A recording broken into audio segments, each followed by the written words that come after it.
Dear Patriots, before the news starts, please subscribe to our patriotic channel by clicking the subscribe button. Give us a thumbs up to this video. Don't forget to leave your opinion below in the comments section. Share the news on Facebook and Twitter so you friends see it. Thank you. Right when Tim Tebow met with World War II vet, he reached up to do something miraculous. Former quarterback Tim Tebow has frequently been mocked by the left for being a Christian. Tebow just lets it all roll off his back and uses that faith to do good works and serve his community. That kind heart and gentle soul was on display in full force on Monday, as Tebow, a Florida native, spent time at a hurricane shelter with evacuees of Hurricane Irma. One person he visited was extra special and elderly World War II veteran who seemed so happy to chat with Tebow that he brought out his harmonica and played a little tune. Tebow said the veteran totally uplifted his spirits, and from the look on Tebow's face when he's listening to the vet, you can tell he means it.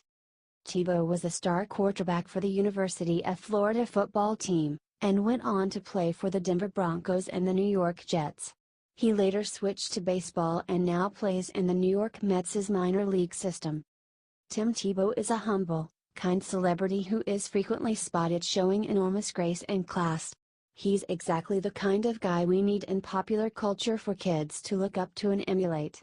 Share this out if you agree. HT Fox News.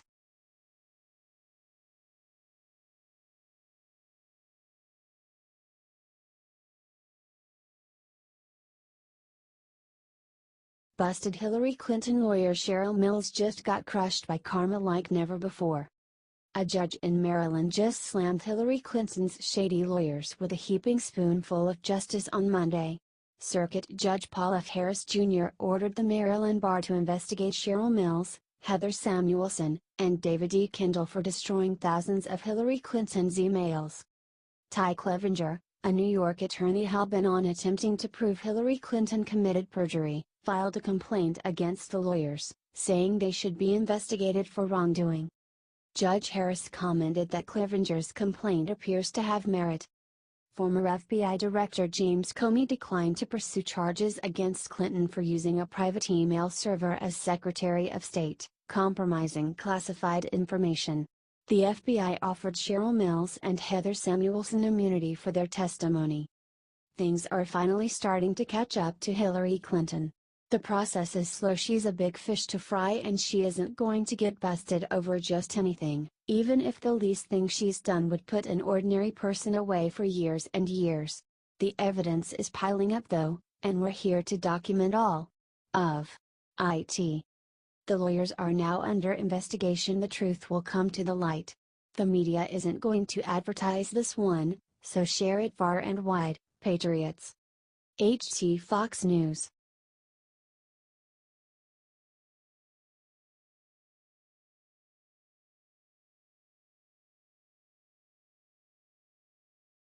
Trump greets journalists with a kiss. What happens next is insane.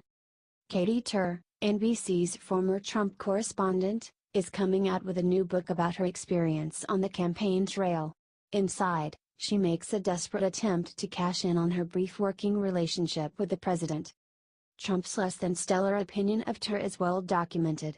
During one campaign rally, Trump called Katie a third-rate reporter from the podium. At another, he gave the journalist one of his famous nicknames, Little Katie. Tur doesn't seem to care much for the president, either. In her new book, she includes a stunning passage that seems to accuse the president of something ridiculous. Before I know what's happening, his hands are on my shoulders and his lips are on my cheek, Tur wrote of a meeting she had with Trump. My eyes widen. My body freezes. My heart stops. The implication is pretty clear. Through coded language, Tur is desperately trying to evoke sexual assault. But all it was a friendly kiss on the cheek. It's a standard hello shared by many presidents, including Obama. Tur knows this and the media knows this, but they don't care. All they care about is feeding the lie that Trump disrespects women. Share so that Tur's story is seen for what it is, a baseless attack on the president. We can't let this anti-Trump reporter control the narrative on this story.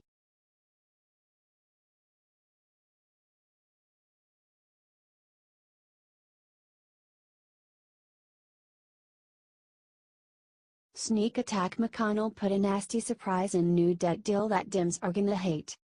Y'all should know by now that I, Danny Gold, give credit when and where credit is due. And boy does Mitch McConnell deserve some major credit for that genius counter move he just pulled on the Dems today. Remember that debt deal the Dems made with Trump for hurricane funding? Well, Mitch slipped a little surprise in at the very end that they are not gonna be happy about. At the last minute, Mitch used his position as Speaker of the House to slip in a provision that bumps the debt ceiling negotiations back a whole year. That means Trump gets hurricane funding and the Dems got nothing worthwhile. Senator McConnell actually went and bragged about his big move to the New York Times. Since I was in charge of drafting the debt ceiling provision that we inserted into the flood bill, we likely, almost certainly, are not going to have another debt ceiling discussion until well into 2018.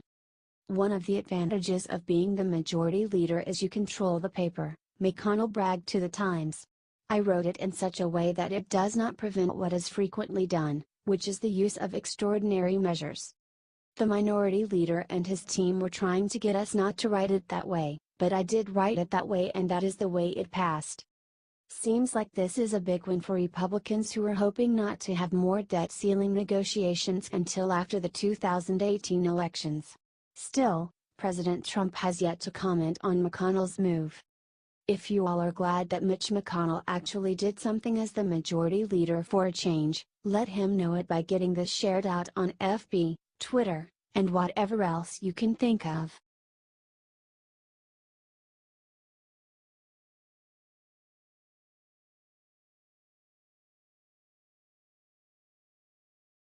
During speech, Mattis turned to Trump and said 5 words that made Trump's heart stop. Yesterday, Mattis did something absolutely amazing and the media isn't reporting it. The day began with a moment of silence at the White House and then the President and the First Lady traveled to the Pentagon to speak in front of the memorial of the plane that crashed into the building killing 125 people. The stage was right in front of where the plane flew into the building, and the Pentagon unfurled an American flag over the crash site for his speeches. Mattis gave remarks commemorating the 3,000 lives that were lost that morning and then critiqued the temporizing of the fight against radical Islam. It was a shot at the Obama administration. We Americans are not made of cotton candy. We are not seaweed drifting in the current, we are not intimidated by our enemies. Mattis then paused and said something amazing to our president.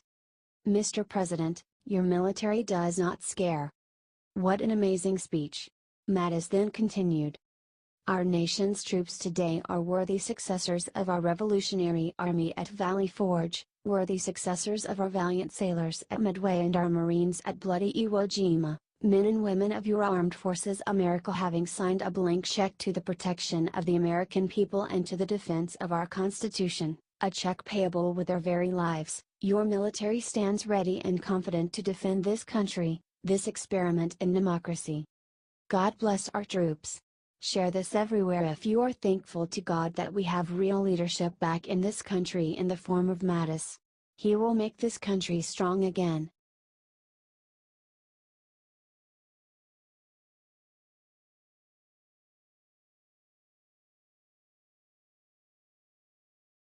Reporter just asked Hillary if she kills people, suddenly all hell breaks loose.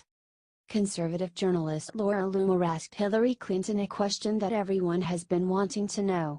She asked, "What happened to Seth Rich?" "Hi, it's so great to see you. Thanks for having me," said Luma. "So the American people would really like to know what happened to your 33,000 emails?" "Ha ha ha," Clinton said back. "What happened in Benghazi?" asked Luma. "Go read the book," answered Clinton. "What happened to the millions of dollars that was supposed to go to the people in Haiti?" Luma asked, referring to the millions of dollars in earthquake relief donations the Clintons were reportedly in charge of. "What happened to Seth Rich? What happened to your health, Hillary?" "You know what, I'm so sorry you believe things that are untrue," Hillary replied. "Read the book." After getting kicked from the signing area, Luma ran up to Huma and said the following. "Huma, it's so great to see you. When are you going to divorce your husband for texting underage girls?" Luma asked Tuma about her husband, Anthony Weiner. Luma was detained by Secret Service after this for 20 minutes, according to Cernovich.com. They were worried that someone was trying to grab a strand of Hillary's career because of Martin Shkreli's $5,000 bounty open for it. Laura Loomer previously questioned Chelsea Clinton at her signing about Johnita Broderick, who accused Bill Clinton of raping her. Share this everywhere if you will never be buying Hillary's book. We should not ever give this woman more money. She's already taken so much from this country. Let's show Hillary how many people are still against her.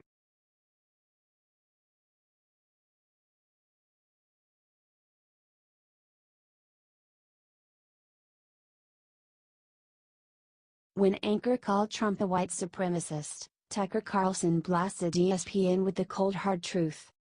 Progressives have truly been ruining some fine American institutions, and ESPN is a prime example. The whole network has been hemorrhaging subscribers after a sudden hard left turn after being acquired by Disney.